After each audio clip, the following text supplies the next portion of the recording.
Oi galera, aqui é Danilo de Almeida Lucas e agora eu vou mostrar pra vocês a Som de Veracruz Studios Rio de Janeiro, estúdio de dublagem.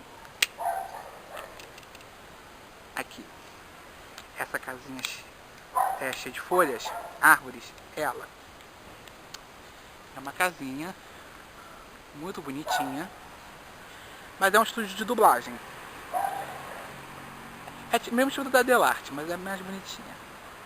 É assim.